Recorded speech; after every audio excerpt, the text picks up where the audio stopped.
인천공항의 끝에 있는 입국 심사장 출국 통로. 어려 보이는 얼굴의 외국인 학생들이 출국 통로에 멈춰서서 인천공항 직원에게 질문을 건네고 있습니다. 하지만 어째서인지 학생들의 질문을 들은 한국인 직원의 표정은 그다지 좋지 않은데요. 그런데 잠시 후 한국인 직원의 안내를 따라가던 외국인 학생들은 휴대폰을 꺼내들더니 소스라치게 놀라며 다급히 공항 직원을 불러세우기 시작합니다. 과연 한국을 방문한 청소년 승마팀 외국인 학생들은 인천공항에서 무슨 일을 겪은 것일까요? 안녕하세요. 저는 덴마크의 YMCA 스포츠단 청소년 승마팀의 선수인 치치라고 합니다. 승마 선수였던 부모님의 영향을 받아 어렸을 때부터 오직 승마만을 연습하고 살아오던 저는 얼마 전 부모님의 강제적인 요청 때문에 한국으로 단기 이민을 떠나게 되었는데요.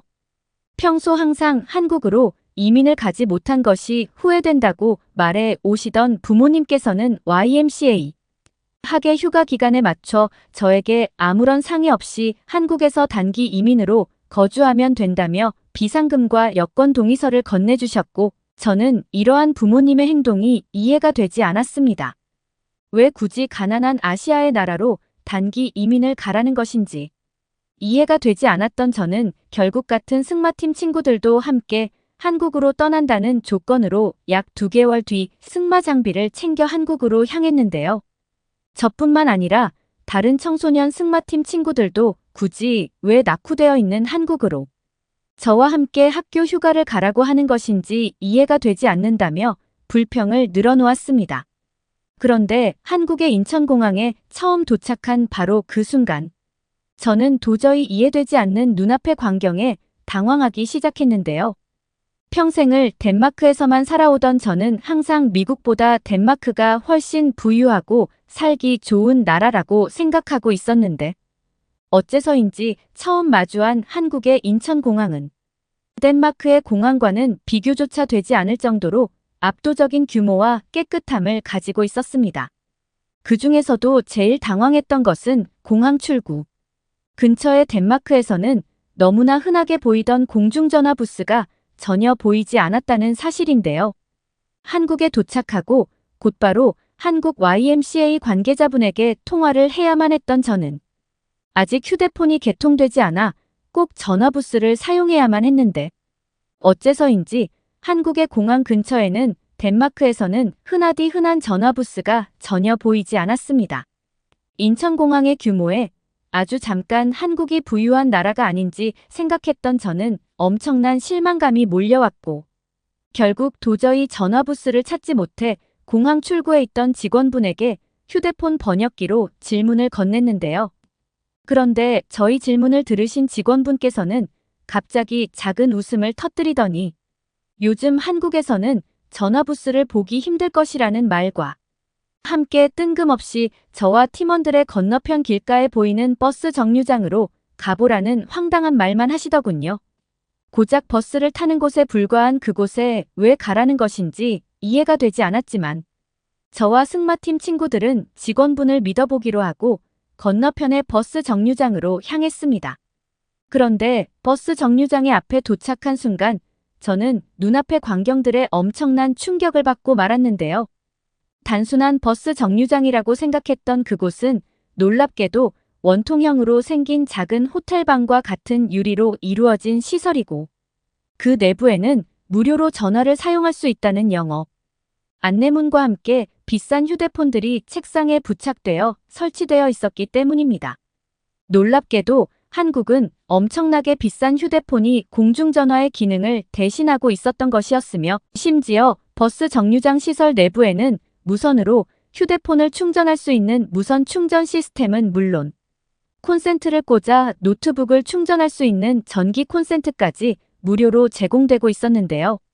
충격적이게도 버스 정류장 내부의 모든 공공시설물들은 전부 무료로 사용할 수 있었고 더욱 놀라운 사실은 공중전화의 역할을 하는 비싼 휴대폰을 그 누구도 훔쳐가지 않았다는 사실입니다. 아직도 덴마크에서는 덴마크의 공중전화 부스를 통째로 훔쳐가는 전문 전화 부스, 터리범들이 있을 정도로 돈이 되는 것이라면 무엇이든 훔쳐가는 범죄 집단들이 넘쳐나는데 놀랍게도 한국은 길거리 한복판에 버스 정류장 책상에 비싼 휴대폰들 수십 대가 그대로 있었기 때문인데요. 곧이어 저희를 따라오신 공항 직원분께서 버스 정류장의 문을 열고 들어오셨고 저는 직원분을 보자마자 한국이라는 나라가 이렇게나 부유한 나라였냐며 천진난만한 질문을 쏟아낼 수밖에 없었습니다. 하지만 놀랍게도 한국인 직원분께서는 요즘 대부분의 버스 정류장에서 제공되는 시스템은 이러한 형태를 갖추고 있다며 한국에서는 지극히 평범한 버스 정류장이라고 하셨고 덴마크 출신인 저와 친구들은 그 말에 또다시 충격을 받고 말았습니다. 덴마크의 버스 정류장은 비를 막을 수 있는 천장 시설물조차 없는 것이 현실인데 한국은 마치 버스 정류장의 내부에서 호텔에서와 같은 숙박 생활이 가능할 정도로 편리한 시설물들이 제공되고 있었기 때문인데요. 특히나 무료로 휴대폰을 충전할 수 있는 무선 시스템은 한국만 2050년의 시대에서 살아가는 것처럼 너무나 신기하게 느껴질 정도였습니다. 그 후 버스 정류장 내부의 휴대폰 공중전화를 이용해 한국 YMCA 관계자분과 연락을 취할 수 있었던 저는 저희를 직접 데리러 오겠다는 직원분의 대답을 들을 수 있었는데요. 약 10분 뒤 저희가 있던 버스 정류장으로 직접 오신 한국인 관계자분은 저희를 보자마자 한국이 어떤 것 같냐며 능숙한 영어로 질문을 건네왔고 저와 친구들은 한국이 덴마크보다 훨씬 부유한 나라처럼 느껴진다며 부러운 감정을 드러냈습니다. 경욱나는 이름을 가진 직원분께서는 저희가 3개월 동안 머무를 숙소로 바로 가겠다고 하셨고 저는 곧바로 창문 밖에 한국 대도시들을 구경하며 꽤나 놀라고 말았는데요. 한국이라는 나라 전체가 덴마크보다는 훨씬 살기 좋은 편의시설이나 교통 인프라가 잘 되어 있는 것 같아 너무나 신기했던 것은 마찬가지로 도심 길거리에도 덴마크처럼 허름한 전화부스는 전혀 보이지 않았다는 사실입니다. 심지어 덴마크에서는 공항 근처의 도시들은 대부분 슬럼화가 이루어져 있어 자동차가 아니면 돌아다니기 힘들 정도인데 놀랍게도 한국의 공항 근처 도시들은 한눈에 보아도 엄청나게 발달되어 있는 깨끗한 도시의 모습은 물론 대형 백화점이나 마트까지 심심치 않게 볼 수 있어서 더욱 살기에 편리해 보였는데요. 실제로 덴마크에서는 부모님과 함께 쇼핑몰을 갈 때마다 5시간 이상 자동차를 타고 가야 해서 상당히 피곤한 경우이 많았는데 한국은 그저 버스나 지하철 한 번으로 쇼핑몰에 곧바로 도착할 수 있었고 심지어 경욱 씨는 백화점과 지하철이 연결된 경우도 있다며 도무지 믿기 어려운 한국만의 편리한 교통 강점을 설명해 주시더군요. 그런데 숙소에 도착하기까지 5분 정도 남은 바로 그 순간 뒷좌석에 앉아있던 친구 제시카가 갑자기 당황한 목소리를 내며 자신의 여행 가방에서 물병이 터진 것 같다는 황당한 소리를 늘어놓기 시작했습니다. 급히 여행 가방의 지퍼를 열어 살펴보니 제시카가 들고 다니던 음료수의 병이 완전히 깨져 여권과 지갑은 젖어버리는 것은 물론 깨진 파편으로 인해 가져온 승마복들도 못 입을 정도의 상태가 되어버렸고 저와 친구들은 상당히 당황하고 말았는데요. 제일 중요했던 여권은 덴마크에서도 무려 7개월의 시간이 걸려 청소년용으로 발급했다는 사실이며 더욱이 큰 문제는 훈련 때 입을 승마복이 완전히 찢어져 당장 내일 있을 훈련에 참가할 수 없다는 사실이었습니다. 그런데 운전을 하고 있던 경욱 씨는 뒷좌석을 한번 살펴보더니 숙소에 도착하면 아마 대부분 해결이 가능할 것 같다는 황당한 말과 함께 이제 다 왔으니 내릴 준비를 하라고 하시더군요. 그런데 약 5분 뒤 차에서 내린 저는 깜짝 놀랄 수밖에 없었습니다. 숙소에 도착했다는 경욱 씨의 말과 달리 눈앞에는 병원과 은행은 물론 심지어 헬스장과 병원까지 있는 정체를 알 수 없는 거대한 건물이 있었고 저는 숙소로 가서 상황을 정리해야 된다는 생각만 하고 있었는데 뜻밖의 광경에 갑자기 화가 나기 시작했어요. 그런데 바로 그 순간 차에서 내린 경욱 씨는 숙소에서 일단 짐을 정리하고 곧바로 여권 재발급과 승마구까지 빌려보자면서 건물로 뛰어가기 시작했고 저는 이곳이 숙소라는 경욱 씨의 말에 상당한 충격을 받고 말았는데요. 일반적으로 덴마크에서는 도심지에 있는 건물들도 그저 평범한 게스트하우스 형식의 목조 주택이거나 최근에 지어진 숙소일 경우 작은 오피스텔 건물이 전부인데 경욱 씨가 숙소라고 말한 그곳은 다양한 편의시설 바로 위에 자리 잡고 있었기 때문입니다. 경욱 씨는 한국에서는 이러한 주상복합 형식의 아파트가 평범한 주거지 중 하나라면서 믿을 수 없는 말을 했고, 저는 집 바로 밑에서 모든 것이 해결이 가능한 주상복합이라는 한국의 거주 형식이 눈으로 보면서도 도무지 믿어지지가 않았는데요. 상식적으로 생각해봐도 집 바로 밑에 이러한 편의시설들이 있으면 건물 밖으로 나갈 필요가 없는 삶이 가능하다는 생각이 들었던 저는 한국에서는 평범하다는 이러한 거주 형태의 한국이 가난한 나라라는 인식 자체가 완전히 사라지고 말았습니다.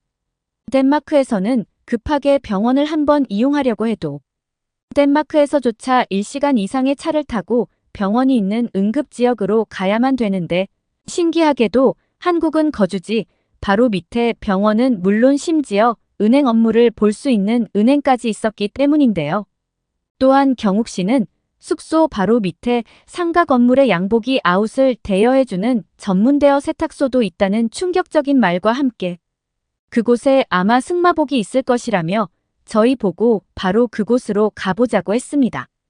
경욱 씨는 여권 재발급도 이곳에서 한 번에 가능하다며 제시카를 데리고 상가 건물의 은행으로 들어갔고 약 10분 뒤 일단 여권 재발급은 신청해 놓은 상태이니 바로 승마복을 빌리러 가자면서 주상복합 거주 형태의 말도 안 되는 편리함을 그대로 보여주기 시작했어요. 실제로 상가 건물에는 세탁소가 무려 3개 이상 있었고 놀랍게도 그곳에는 덴마크에서는 좀처럼 보기 힘든 승마복까지 대여할 수 있던 것은 물론 찢어진 제시카의 승마복까지 오늘 바로 수선이 가능하다는 믿기 어려운 말을 들을 수 있었는데요. 심지어 덴마크에서는 저녁 6시가 넘으면 치안의 문제 때문에 대부분 세탁소들이 옷을 도둑 맞는 상황을 방지하기 위해 가게 문을 닫는데 신기하게도 한국의 주상복합 상가 세탁소들은 24시간으로 운영되는 곳이 대부분이었습니다. 덴마크에서는 이 정도의 시설을 갖춘 곳을 찾아보려면 5성급 호텔 정도가 전부일 텐데 한국에서는 평범한 거주 형태라는 사실에 저는 한국인들이 이렇게나 부유하게 삶을 살고 있다는 것에 깜짝 놀라고 말았고 그건 저뿐만 아니라 다른 친구들도 마찬가지였어요. 한국인들의 평범한 거주 형태는 덴마크에서는 상당히 비싼 돈을 지급해야만 가능한 아파트 상가였고 저는 덴마크와 한국이 이렇게나 국가적인 거주 형태의 차이가 난다는 사실에 큰 좌절감을 느끼고 말았습니다. 중산층의 가정에서 태어난 저조차도 덴마크에서는 아직도 벽돌과 나무로 만들어진 평범한 타운하우스에서 거주를 하고 있어서 도심지까지 나가려면 매일 이동의 불편함이 감수되는데 한국인들의 이러한 편리한 생활 환경은 너무나 부러워 보였던 것이 사실인데요. 심지어 덴마크에서는 승마복의 수선에 무려 3달 이상이 소요되는 경우도 많은데 숙소 밑에 있던 상가 세탁소에서는 3시간 정도면 충분하다고 했고 심지어는 찢어졌던 부위뿐만 아니라 제시카의 몸에 더욱 딱 맞게 전체적인 수선을 해주겠다는 말에 저는 더욱 놀라고 말았습니다. 덴마크에서는 비싼 돈을 지급해도 모든 것이 느리고 불편함이 감소되는 삶이 당연했는데 어째서인지 한국에서는 더 저렴한 비용으로 생활 편의시설들을 더욱 빠르게 이용할 수 있었기 때문이죠. 저는 경욱 씨에게 한국인들이 대부분 이렇게 살기 좋은 아파트에서 거주하는 것이냐며 질문을 건넸는데 경욱 씨는 한국에서의 경우 이미 이러한 거주 형태가 너무 많아 평범한 상태라며 오히려 모든 것이 거주지와 떨어져 있는 덴마크인들의 삶에 놀라는 반응을 보였습니다. 제시카의 여권 재발급과 승마복 소송까지 모든 일은 1시간 만에 전부 해결되었고 저는 어떻게 이런 살기 좋은 나라를 몰랐을까라는 생각에 그제서야 한국으로의 이민을 강조하셨던 부모님이 떠올랐습니다. 그런데 바로 그 순간 저는 급작스러운 기침 증상과 함께 한국에 도착하고 단 한 번도 천식약을 사용하지 않았다는 사실을 깨달았는데요. 하지만 아무리 찾아봐도 가방에는 덴마크에서 가져온 천식약이 보이지 않았고 저는 점점 심해지는 기침 증상에 결국 경욱 씨에게 차를 운전해 줄 수 있냐며 약국에 가야 될 것 같다는 말을 했습니다. 그런데 경욱 씨는 뜬금없이 제가 요구하는 천식약이 무엇인지 가르쳐 달라며 제가 평소에 사용하던 천식약의 이름을 메모하기 시작했고 저는 지금이라도 빨리 약국에 가야 되는데 대체 뭘 하고 있는 것이냐며 짜증을 내고 말았는데요. 하지만 경욱 씨는 잠시만 기다려보라는 말과 함께 휴대폰에 화면을 켜더니 뭔가 하기 시작했고 저는 점점 기침이 심해지고만 있었습니다.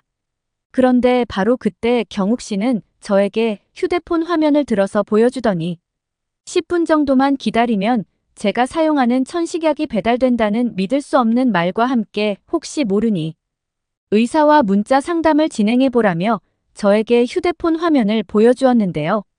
놀랍게도 한국에서는 휴대폰으로 병원의 진단과 약의 배송까지 가능한 시스템이 어플로 사용이 가능했고 저는 가만히 누워서 진단명을 말하고 약 처방을 받을 수 있는 한국의 휴대폰 의료 인프라에 크게 당황하고 말았습니다. 상식적으로 생각해봐도 덴마크에서는 몸이 너무 아파도 약을 받으려면 무조건 멀리 있는 병원까지 가서 진단을 받아야만 가능했는데 한국에서는 편안하게 침대에 누워 약의 배송을 기다리기만 하면 됐기 때문인데요. 경욱 씨는 한국의 배달 시스템이 의료업계로도 적용되고 있는 상태라며 몸이 너무 불편한 경우 휴대폰으로도 한국에서는 약을 요청하는 것이 가능하다고 했고 평소 자신이 먹는 약 사진을 찍어서 보내면 자동으로 보내주는 배송 시스템도 있다면서 한국에서만 가능한 놀라운 의료 인프라를 설명해 주시더군요. 한국은 이미 덴마크와는 비교조차 되지 않을 정도로 모든 생활 인프라에서 엄청난 발전을 이룬 것 같았고 말 그대로 휴대폰 하나로 모든 것이 가능한 편리한 디지털 나라처럼 느껴졌습니다. 실제로 약 10분 뒤 휴대폰 알람으로 약이 도착했다는 문자가 왔고 놀랍게도 숙소 현관문 밖에는 제가 사용하는 천식약이 봉투에 담겨 손잡이에 걸려 있었죠. 너무나 기침이 심해서 병원까지 어떻게 가야 되나 고민이 되었는데 한국의 이러한 의료 어플은 너무나 편리했고 경욱 씨도 배달 온 약을 보더니 너무 다행이라면서 뿌듯한 표정을 보이시더군요. 제시카와 저는 말 그대로 숙소에서 모든 것들을 한 번에 해결한 것이었고 곧바로 그 뒤 제시카의 승마부까지 수선이 완료되었다며 세탁업체에서는 손수 옷을 가져다 주시기까지 했습니다. 그 후 한국이라는 나라의 매력에 푹 빠진 저는 지금 2개월 정도 한국에서 단기 이민으로 거주하고 있지만 승마 훈련보다는 한국에서의 여행에 더욱 집중하고 있는데요. 덴마크에서와는 차원이 다른 편리한 삶에 저는 한국에서 살아가기 위한 또 다른 취업의 준비를 하고 있고 부모님께서도 한국에서 취업하겠다는 저의 말에 적극 동의하고 저를 지원해주고 계신 상태입니다. 살면서 한국처럼 살기 좋은 나라는 정말 처음 겪어보기에 저는 오늘도 덴마크에 있는 친구들에게 저희 한국 생활 동영상들을 보내며 한국을 꼭 한번 경험해보라는 한국 홍보대사로까지 활동하고 있네요.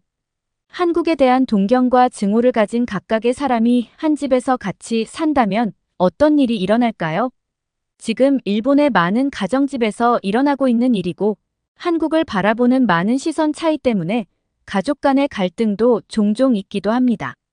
일본에서는 시선 차이로 세대 차이가 발생한다는 말이 있을 정도로 한국을 바라보는 세대별 시선 때문에 세대 간 갈등이 야기되기도 하고요.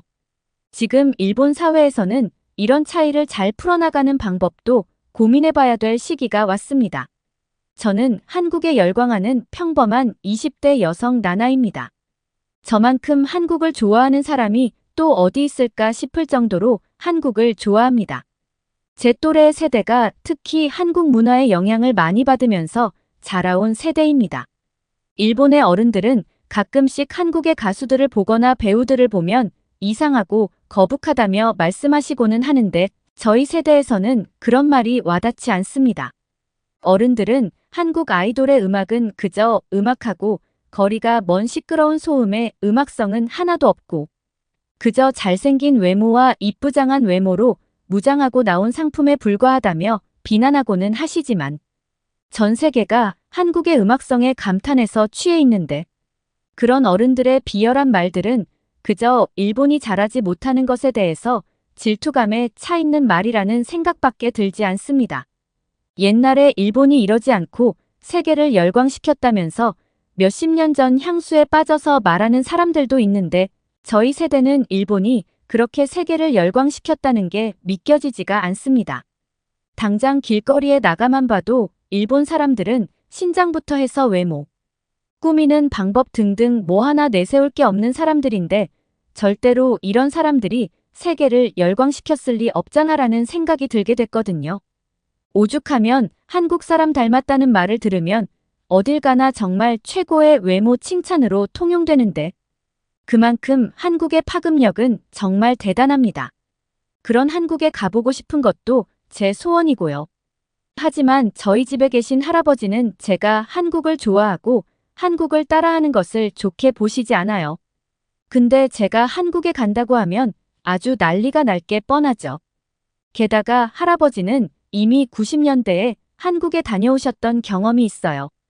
할아버지는 한국과의 격차가 너무 나서 일본에 태어난 걸 감사해야 한다며 말씀하시고는 하는데 할아버지는 제가 태어나기도 전에 한국에 다녀와 보셨으면서 너무 이상한 소리만 늘어놓으시거든요. 고등학생 때는 할아버지의 눈치가 보였지만 지금은 그렇지 않습니다. 제 의지대로 행동하지 못할 이유가 하나도 없습니다. 그래서 친구들과 함께 한국 여행을 계획했습니다. 그래도 할아버지한테는 비밀로 했죠. 부모님도 제가 한국 여행을 계획하고 계신 것을 알고 계시고 할아버지한테만 후쿠오카에 다녀온다고 말씀하는 게 좋겠다고 하셨습니다. 친구들과 후쿠오카에 여행을 간다고 하니까 할아버지는 아무 말 없으셨죠. 근데 그러다가 저녁 식사 자리에서 그만 제가 말실수를 해버리고 말았어요. 후쿠오카에 간다고 해놓고 실수로 여권 이야기를 해버렸거든요. 할아버지는 눈치채셨고 한국에 가는 거냐라고 물으셨죠. 그렇다고 대답했고 난리가 날 줄 알았는데 의외로 별 말씀 안 하시더군요. 할아버지는 제가 한국에 가기 전에 저한테 잠깐 할 말씀이 있으시다고 하셨어요.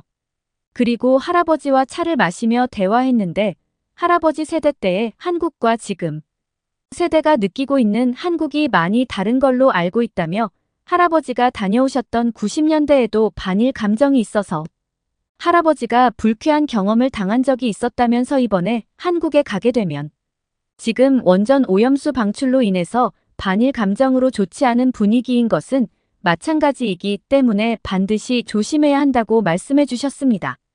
한국이 많이 성숙했고 발전했다고 하는 이야기는 들어서 이번에 제가 한국에서 그 어떤 차별과 불합리한 대우 없이 잘 다녀오면 할아버지 본인도 한국에 대해서 더 이상 나쁜 말을 하지 않겠다고 하셨습니다.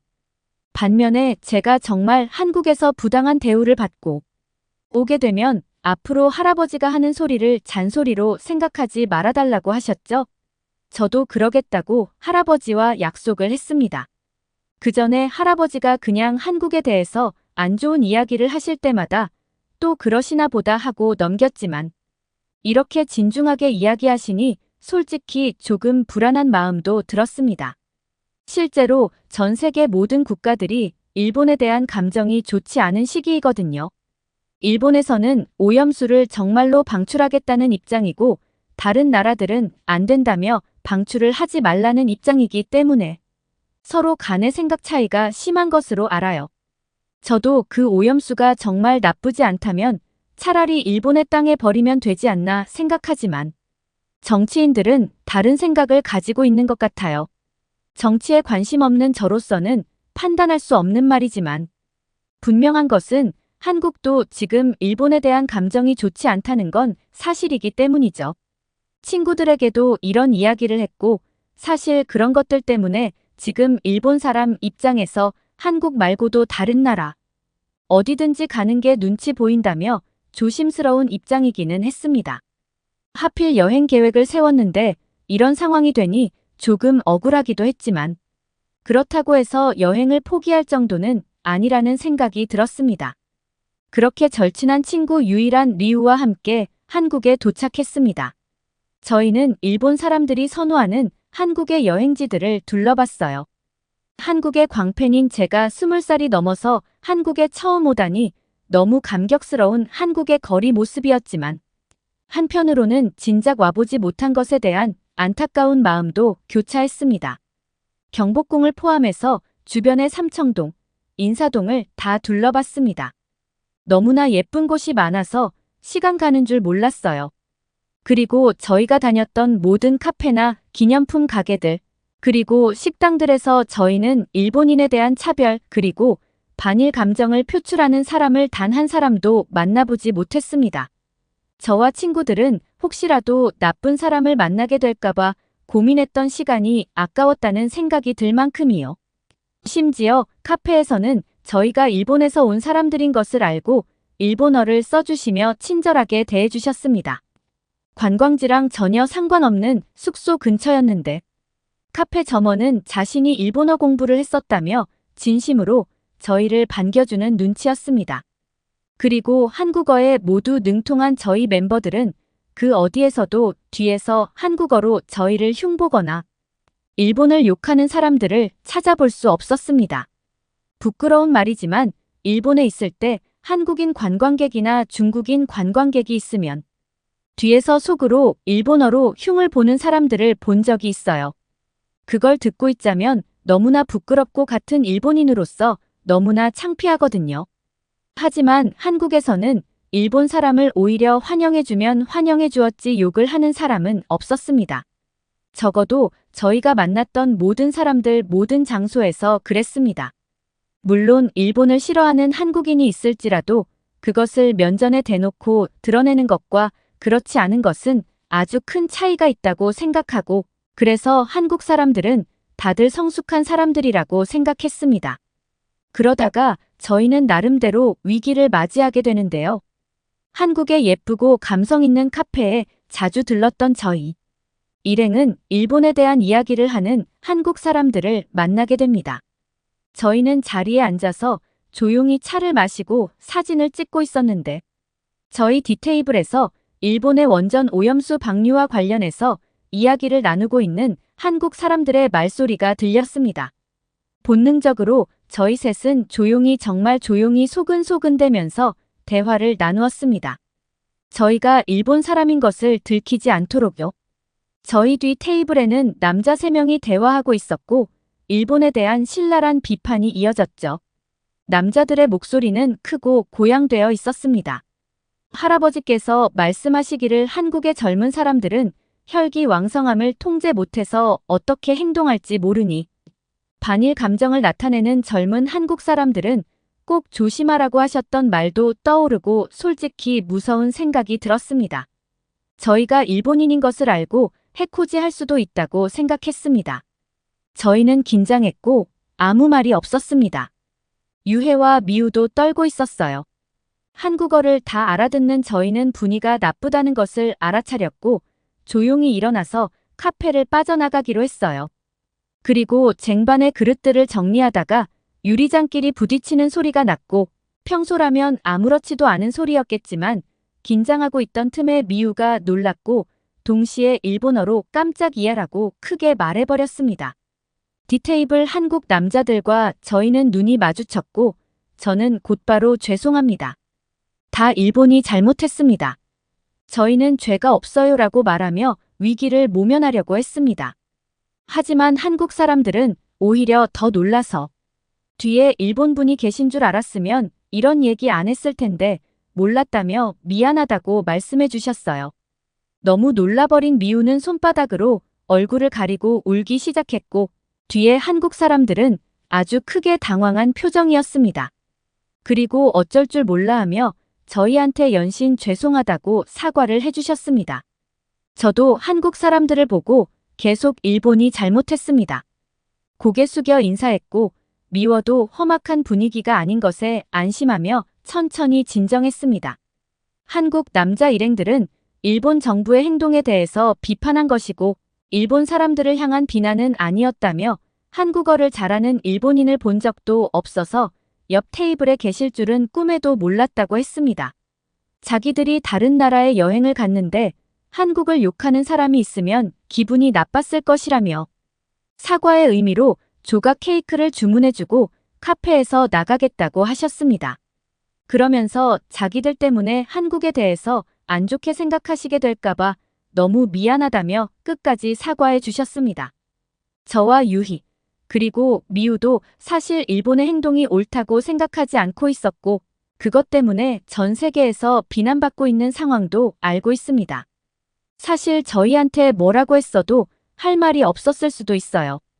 일본 정부에 대한 비판적인 태도를 무고한 일본인과 별개로 생각해 주시는 한국 사람들의 성숙한 모습에 감명받기도 했습니다. 저희는 한국에서 원치 않는 갈등을 마주칠 뻔했지만 그런 상황은 없었습니다. 그리고 무사히 여행을 마치고 일본으로 돌아와서 할아버지한테 내가 내게에서 이겼다며 앞으로 할아버지는 한국에 대해서 욕하지 않아 주셨으면 좋겠다고 했습니다. 할아버지가 완전히 생각을 바꾸시지는 못하셨을 거라고 생각해요. 하지만 그 뒤로 제가 있는 자리에서만큼은 한국에 대한 안 좋은 이야기를 하시지 않고 계십니다. 그리고 저는 이번에는 부모님과 할아버지와 함께 한국에 가겠다는 계획을 세우고 있습니다. 할아버지가 보셨던 90년대에 한국이 어땠는지는 모르겠지만 최소한 2024년에 한국의 모습을 꼭 보여드리고 싶거든요. 우리 한국인들에게 신의가 있다는 것은 많은 사람들이 공감하는 일입니다. 신이란 믿음과 의리를 아울러 일컫는 말로 사람이 살아가는 데 있어 마땅히 지켜야 할 바른 도리를 뜻하는데요. 다음 사연은 캐나다에서 사업이 망한 후 한국에서 크게 성공할 수 있었다는 이탈리아 남성의 사연입니다. 그는 유럽과 다른 한국인들의 정직한 인성이 성공의 큰 비결이라고 말했는데요. 과연 그에게는 무슨 일이 있었던 걸까요? 안녕하세요. 이탈리아 출신 제빵사 바슈트라고 합니다. 나라와 인종을 떠나서 마음이 맞지 않는 파트너와 함께 일한다는 것은 굉장히 힘든 일이에요. 파트너와 의견이 틀어지면서 꺾인 의욕은 쉽게 돌아오지 않을 뿐더러 개인의 성장에도 큰 영향을 주니까 그런 의미에서 저는 참 행운아인 것 같아요. 제일 도움이 필요하고 절망에 빠진 순간 한국을 알게 되었으니까요. 대학교에서 제빵을 전공한 저는 교수님의 추천으로 캐나다에서 내로라 할 정도로 유명한 베이커리에서 일할 수 있었습니다. 학교에서 소수의 정원만이 캐나다로 취업을 할 수 있을 뿐더러 아무런 경력 없이 캐나다의 제빵사로 취업한다는 것은 굉장히 힘든 일이었기에 뿌듯함과 기대감이 컸죠. 캐나다에서 시작될 새로운 삶에 대한 기대감도 높았고요. 처음에는 밴쿠버에서 제빵사로 일한다는 것만으로도 매우 벅차고 설렜는데요. 원래 사람의 일이라는 것이 이상과 현실이 다른 법이잖아요. 밴쿠버에서 일한 지 딱 반년 만에 저는 캐나다라는 나라에 질려버리고 말았네요. 실력으로 인정받지 못한다는 것은 성취감이 중요한 저에게 굉장히 힘든 일이었거든요. 베이커리에서 일하는 제빵사 중 유일하게 이탈리아 출신이라는 점과 아무런 경력이 없다는 것에서 다른 제빵사들이 은근히 무시를 하거나 따돌림을 한다는 것은 그럭저럭 참을 만했어요. 그러나 제빵사로 일을 한 지 2년 동안 제자리인 저와 다르게 들어온 지 6개월도 안 된 신이 제빵사가 저보다 높은 직급으로 승진을 한다는 것은 말이 안 되는 거잖아요. 능력이라도 뛰어나면 수긍을 할 수 있었지만 기본적인 실력을 가졌으면서 단순히 캐나다 출신인 것과 밴쿠버의 유명한 제빵 학과를 나왔다는 것만으로 승진을 한다는 것은 정말로 참을 수가 없었죠. 제빵사들의 부조리한 모습에 힘들어할 무렵 위로가 되어주는 것은 생강 벤치에 앉아 먹는 젤라토였어요. 단순히 아이스크림을 먹는 것이 뭐 그리 위로가 되냐고 생각하실 수도 있지만 저에게는 젤라토를 먹으며 사색이 잠겨있는 그 시간이 더없이 큰 위로가 되더라고요. 그리고 젤라토를 먹으면서 더 다양한 맛이 있다면 좋겠다는 생각을 가지고 되었고 이를 계기로 직접 젤라토를 만들게 되었네요. 대학교에서 젤라토를 만드는 법을 이론적으로 배우기는 해서 어렵지 않을 거라 여겼던 것은 큰 착각이더군요. 젤라토를 만드는 법 자체는 어렵지 않았지만 특유의 쫀득쫀득한 식감을 내는 것은 매우 어려운 일이었으니까요. 3달 정도 애를 먹은 끝에 간신히 이를 극복할 수 있었고요. 처음에는 혼자서 젤라토를 팔 생각은 전혀 하지 않았는데요. 방을 같이 쓰던 룸메이트는 물론 룸메이트의 친구들 역시도 하나같이 제가 만든 젤라토의 맛이 일품이라며 칭찬을 해주었기에 자연스럽게 가게를 내고 싶다는 생각이 들었습니다. 그래서 제빵사 일을 그만두고 젤라토 장사를 하기 시작한 것이죠. 자릿세를 생각하면 밴쿠버의 도심 지역과 살짝 떨어진 8구 정도에서 장사를 시작하는 것이 맞았지만 그럴 경우 홍보가 잘 되지 않을 것 같더라고요.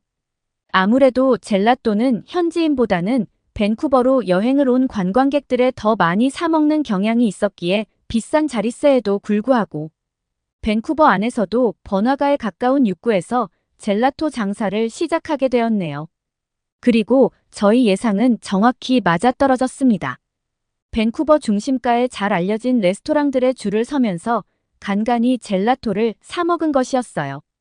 덕분에 제가 파는 젤라또는 줄을 서서 먹기 좋은 가벼운 젤라토라며 입소문이 난 걸로도 모자라 투자회사의 제안까지 받게 되더군요. 가게를 차리게 도와준다는 제안 말이에요. 관계자가 투자를 제안했을 때 얼마나 기뻤는지 몰라요. 사실 변덕스러운 날씨로 유명한 밴쿠버에서 천막 장사를 한다는 것은 여러 가지 불편함이 있었거든요. 가랑비로 시작한 빗줄기가 폭우로 변해 장사를 접었다가도 언제 그랬냐는 듯 날씨가 화창해져 곤란한 적이 한두 번도 아니었고요. 그러다 보니 날씨에 영향을 받지 않고 영업을 할 수 있는 가게를 가지고 싶다는 생각을 내내 했었죠. 비싼 월세와 건물주의 텃세 때문에 꿈도 꾸지 못했지만 말이에요. 이런 점을 미루어 보았을 때 투자회사의 지원을 받는 것은 꿈 같은 일이었어요. 투자회사에서는 젤라토 맛이 평준화된 요즘 다른 가게들과 다르게 색다른 맛을 내는 것에서 상품 가치가 크다며 칭찬을 아끼지 않았기에 더없이 행복했습니다. 항상 이방인이라며 무시를 받던 캐나다에서 인정을 받은 것은 처음이었으니까요. 이제 가게 오픈 준비만 완료된다면 앞으로 즐거운 일만 가득할 거라 여겼는데요. 막상 회사에서 투자를 받고 난 후가 더 힘들더군요. 제일 큰 문제점은 회사에서 저희 의견을 전혀 반영해주지 않는다는 것이었어요. 제가 원하는 바나 개선해야 할 상황을 말할 때면 오히려 회사 쪽에서 의아해하며 자기들이 만들어준 매뉴얼대로 따르라고 대놓고 지시를 하기도 했죠. 회사 측에서는 캐나다에서 얼마 살지도 않은 뜨내기 주제에 경제적 지원을 해준 자신들에게 반항한다고 생각을 하는 것 같았어요. 의견을 내세울 때마다 회사 쪽에서는 몇 번이나 퇴짜를 내놓았고 이 때문에 저는 가게 인테리어부터 작은 숟가락까지 제 마음대로 할 수 있는 것이 아무것도 없었습니다. 더 중요한 것은 회사 측에서 SNS를 금지시킨 것이었어요.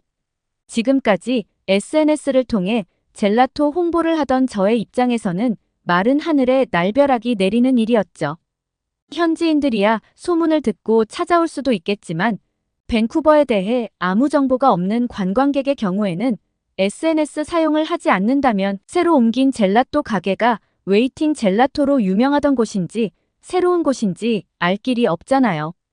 회사 쪽에서도 많은 수익을 내는 것이 유리할 것 같다는 생각에 타당한 이유를 내놓으면 이번만큼은 반대하지 않을 줄 알았지만 이번에도 회사 쪽에서는 가차없이 반대를 했네요. 자신들은 길거리에서 파는 것과 차별화된 고급스러운 젤라토 가게를 만들고 싶다면서요. 그러면서 자신들이 책임지고 가게 홍보를 해줄 테니 아무 걱정도 하지 말라고 했는데요. 사실 회사의 입장이 잘 이해가 가질 않았어요. 제가 고급 코스 요리를 파는 주방장도 아니고 젤라토를 파는데 얼마나 귀한 손님이 오길 바라겠어요? 젤라토 자체는 길거리에서 가볍게 먹을 수 있도록 만든 캐나다식 아이스크림이잖아요. 머릿속은 걱정과 불안으로 가득 찼지만 지금 당장 혼자서 할 수 있는 것이 없었기에 일단 회사를 믿고 기다려보기로 했죠. 그러나 회사 쪽에서는 약속한 것과 다르게 아무런 홍보도 해주지 않았고 저는 어쩔 수 없이 혼자서 가게 운영을 시작할 수밖에 없었네요. 회사 쪽에서 홍보를 해주어 손님이 몰려올 것을 기대했지만 이전과 달라지는 것은 단지 천막이 아닌 가게에서 젤라토를 판다는 것 뿐이었어요. 어쩌면 천막 장사를 할 때보다 더 힘든 상황이라고 봐도 무방했죠. 주 고객층이었던 관광객의 발길이 뚝 끊기는 것은 물론 늘어나는 것은 돈을 구걸하는 집시들 뿐이었거든요.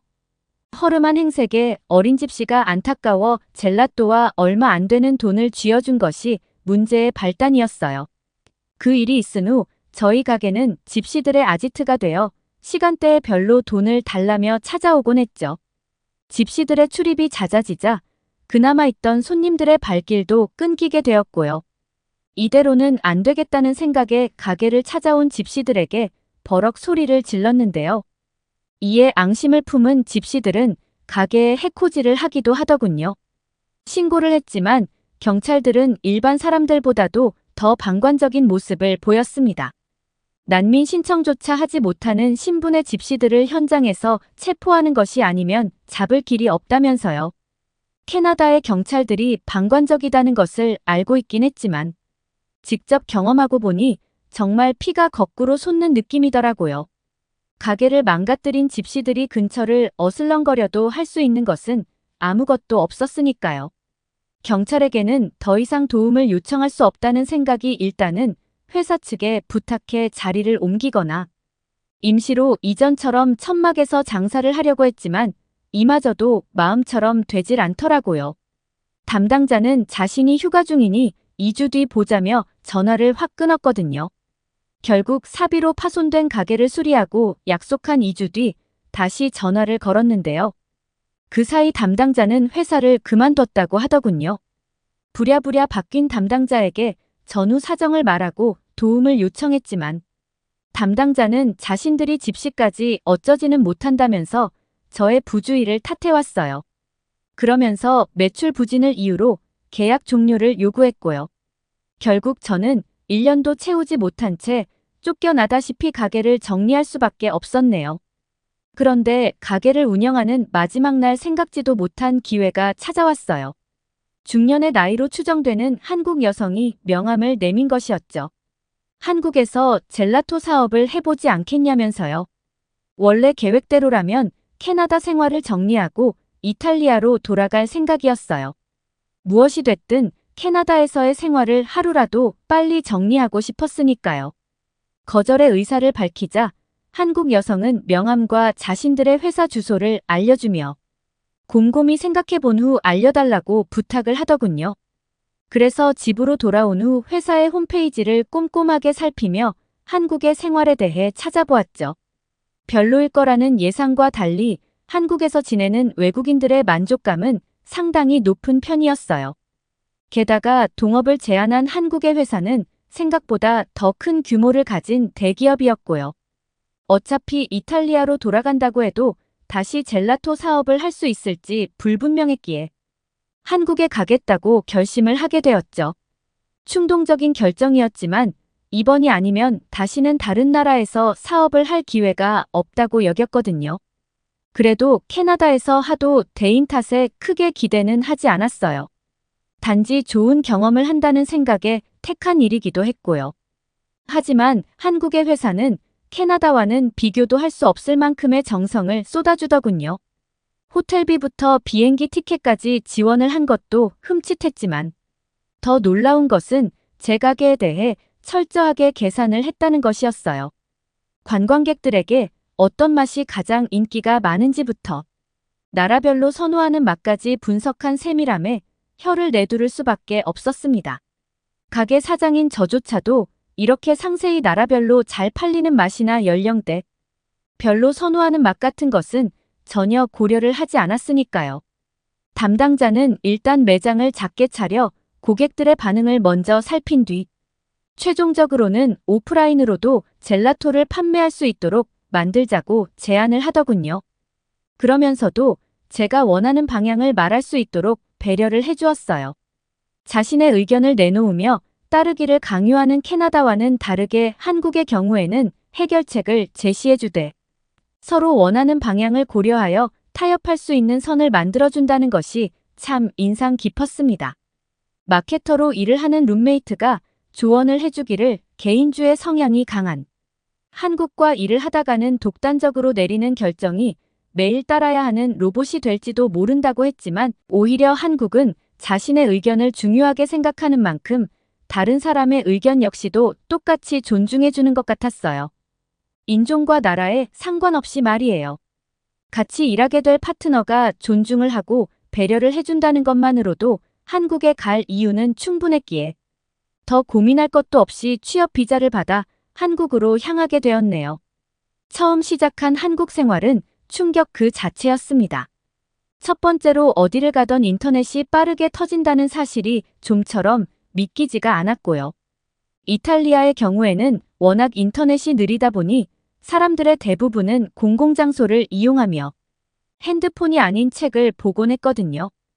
캐나다의 경우에는 공공장소에는 항상 집시들과 불법 체류자 신분의 좀도둑들이 들끓었기 때문에 집이 아닌 곳에서 마음 편히 핸드폰을 사용한다는 것은 상상도 할 수 없는 일이었죠. 하지만 한국은 달랐습니다. 빠른 인터넷과 더불어 안전한 치안으로 인해 사람들은 거리낌 없이 핸드폰을 사용했어요. 한 번은 늦은 밤 지하철을 타고 집으로 향하고 있었을 때였습니다. 앞자리에 앉아있던 남자가 졸던 와중 바닥에 가방이 떨어지면서 안에 있던 소지품이 모두 바닥에 나뒹굴었는데요. 양옆에 있던 사람들은 약속이라도 한 듯 떨어진 소지품들을 주워 모두 가방에 넣어주더라고요. 떨어질랑 말랑 손에 들고 있는 핸드폰은 잃어버리지 않게 가방 안에 잘 넣어주고요. 정리가 끝난 가방은 어깨에 단단히 고쳐 매주기도 했어요. 얼굴 한 번 본 적도 없는 사람의 소지품을 챙겨준다는 것에 입이 쩍 벌어졌습니다. 캐나다만큼 좀도둑이 많은 것은 아니지만 이탈리아 역시 소매치기들이 간간히 소동을 벌였기에 이런 도덕적인 모습은 태어나서 한 번도 본 적이 없었거든요. 주거 생활 역시 제가 지내본 어떤 나라보다도 편리했어요. 택배를 시키면 기본 일주일이 걸리는 이탈리아와 캐나다와 다르게 한국은 단 하루면 시킨 택배가 도착해 있었습니다. 더 빠른 것은 반나절 만에 온 적도 있었고요. 친구뿐 아니라 부모님께서도 왜 먼 나라 가서 고생을 사서 하냐며 당장 이탈리아로 돌아오라고 말씀을 하시곤 했지만 한국은 제가 지낸 어떤 나라보다도 만족감이 큰 나라였어요. 심지어 고국인 이탈리아보다도요. 한 달간의 준비 끝에 저는 회사 측의 도움으로 서울 근방의 작은 젤라도 매장을 오픈하게 되었는데요. 더 이상 놀랄 것이 없다고 생각했지만 한국은 또다시 저의 심장에 새로운 충격을 주더군요. 한국이 아무리 치안이 좋다고 해도 매장 안으로 도둑이 한 명도 들어오지 않을 거라는 보장이 없었기에 바싹 날을 세우고 경계를 했지만 아무 의미 없는 짓이었습니다. 좀도둑은커녕 길고양이 한 마리도 매장 안으로 들어오지 않았으니까요. 질서정연하게 차례를 기다리고 정당하게 돈을 지불하는 한국 사람들 덕분에 저는 캐나다에서는 상상도 할 수 없을 만큼의 수익을 내게 되었네요. 그리고 회사는 SNS를 활용해 홍보를 하고 싶다는 의견에 적극적으로 지지를 해주며 홍보가 될 수 있는 방향으로 도움을 주었기 때문에 한국인뿐만 아니라 한국으로 여행을 온 관광객들 역시도 저희 매장을 이용하게 되었죠. 한국에서 자리를 잡은 것에는 물론 저의 노력도 있었지만 전적으로 회사의 도움이 컸습니다. 회사 담당자분께서는 아이를 키우는 워킹맘인데도 불구하고 자신의 가게인 것처럼 저희 가게를 위해 힘써주셨고 담당자님이 열정을 쏟아주신 덕분에 회사에서도 전적으로 저희 가게에 힘을 실어주셨고요. 각자의 분야에서 최선을 다하는 한국 사람들을 보며 그동안 스스로가 나태하게 다른 이의 도움만 바라고 있었다는 사실을 깨닫게 되었죠. 그래서 더 열심히 매장을 유지하기 위해 노력을 한 것이었어요. 이런 노력에 힘입어 저희 매장 젤라토를 이용해 주시는 단골 손님들은 더욱 더 늘어났고 동시에 운영하고 있는 SNS는 외국인들에게 폭발적인 인기를 보이기도 했죠. 이렇다 보니 이전에 투자를 받았던 캐나다의 회사에서 다시 연락이 오는 웃지 못할 해프닝도 일어나더라고요. 캐나다 회사에서는 처음과 비교도 할 수 없을 만큼 높은 투자 금액을 제시했지만 단칼에 거절했습니다. 제가 조금 성공했다고 해서 오만하던 회사가 콧대를 꺾을 리 없으니까요. 오히려 외국물 먹은 이방인이라며 뒤에서 조롱할 것이 분명했고요. 그리고 아무것도 없던 때부터 지금까지 성장을 도와준 한국을 버리고 다시 캐나다로 가는 배은망덕한 짓은 하고 싶지 않았습니다. 다른 나라 사람들 단순히 한국 사람들이 머리가 좋아 성공을 한다고 말을 하곤 해요. 한국에 오기 전에는 저도 그 말에 동의를 하기도 했죠. 그러나 지금은 그런 말을 들을 때마다 코웃음을 칠 뿐이에요. 물론 한국 사람들의 머리가 좋아서 성공을 했을 수도 있지만 제일 중요한 것은 보이지 않는 곳에서 끊임없이 노력한다는 것을 누구보다 잘 알게 되었으니까요. 한국 사람들을 보며 깨달은 것이 있다며 개인의 시간을 중요하다는 핑계로 나태하게 지내는 것과 쉼없이 일한 후 만끽하는 휴식은 비교할 수 없을 만큼 다르다는 거예요. 덧붙여 목표한 바를 성취한 후 갖는 휴식이 얼마나 소중한 줄 깨달았기 때문에 앞으로 저는 휴식과 일을 적절하게 병행하며 원하는 방향으로 삶을 개척해 나갈 것입니다. 만약 스스로의 낙태함에 좌절감을 느끼는 이들이 있다면 꼭 한번 한국에 와보길 추천드려요. 그러면 적어도 한 가지 이상의 깨달음을 얻고 가실 테니까요. 끝까지 시청해 주셔서 감사합니다. 더욱더 좋은 영상으로 찾아뵙겠습니다.